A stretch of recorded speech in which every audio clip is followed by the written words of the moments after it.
What is up, guys?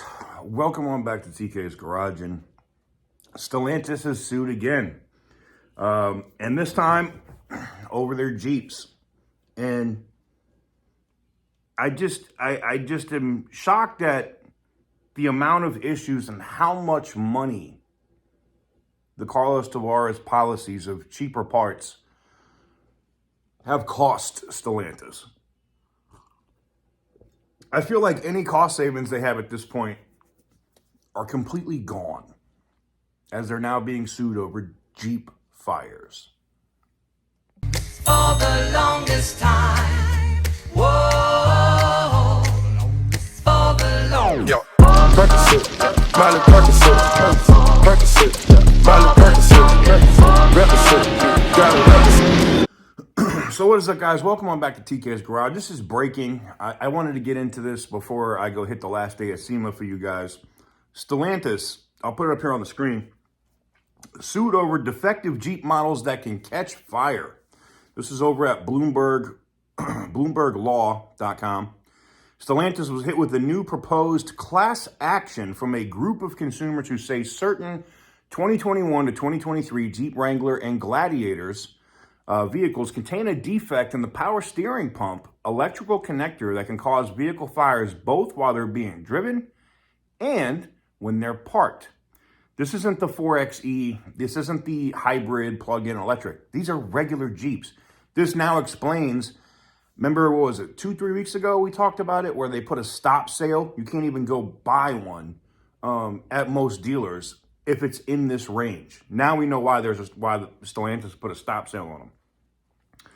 The lawsuit, which was filed Thursday in the U.S. District Court for the Eastern District of Michigan, said at least 9 vehicle fires have been reported in an ongoing National Highway Traffic Safety Administration investigation covers over 781,000 Jeep Wrangler and Gladiator vehicles.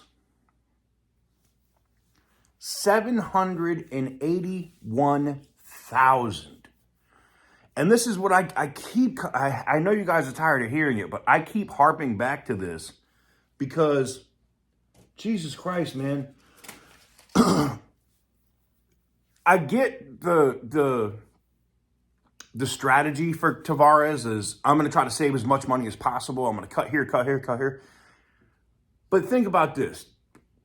We already know what's going on with the Hurricane engines and blowing head gaskets and whatever because of defective water pumps, another cheap plastic part. And there'll be a video coming probably tomorrow or the next day where I was actually at the Mopar booth in SEMA, and they weren't very happy with me talking bad about the Hurricane engine in their own booth.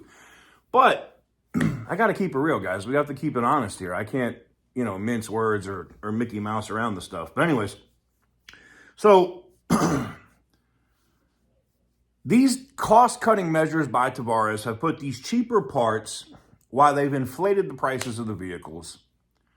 And now we see this, right? 780 plus thousand Jeeps will most likely have to be completely recalled and brought in and have those entire pumps, most likely, and the connector replaced. How much is that going to cost Stellantis? Like, really, think about it. It's going to cost them millions upon millions of dollars, which is going to affect, their fourth quarter profitability. Every time Tavares makes a cut and it looks on paper like it's saving the company money, 6 to 8 months later, that chicken comes home to roost and it ends up costing the company more money than they saved. I don't know when the board is going to figure this out. Or are they going to take over the spot from Ford and become the king of recalls? But the way that this is looking now, it doesn't look good for Stellantis. It just doesn't. And we've already seen the 1,100 that they've cut jobs at Toledo. That is at the Jeep plant, the assembly plant. And it looks like they're going to cut several hundred more from the other side at the Jeep plant, not to mention almost 1,000 at another assembly plant, which we'll talk about later. But I'm just shocked at the incompetence. I've never seen an automotive company this incompetent. But this is also what happens when you put bean counters in charge of building cars. It doesn't work. Doesn't work. But I digress. Let me know what you guys think in the comment section down below. Give the video a big thumbs up if you like what I do. Hit the subscribe button. If you haven't already, you can go over to BloombergLaw.com and go check out the full article yourself if you want. It's a good read. I highly recommend it. I am going to go over to SEMA, as it is the last day of SEMA, and we are hitting SEMA Fest. And then tomorrow, Saturday, I ain't doing shit. I am laying on my back and relaxing. I am too old for this, as they say. Everything is on fire right now. All that walking. But I did get you guys a lot of great content. You will see some different SEMA videos. You guys seem to enjoy them. They're not getting like ridiculous views like our regular news stuff. And I didn't expect it. But I wanted to give you guys a look at SEMA because we go every single year.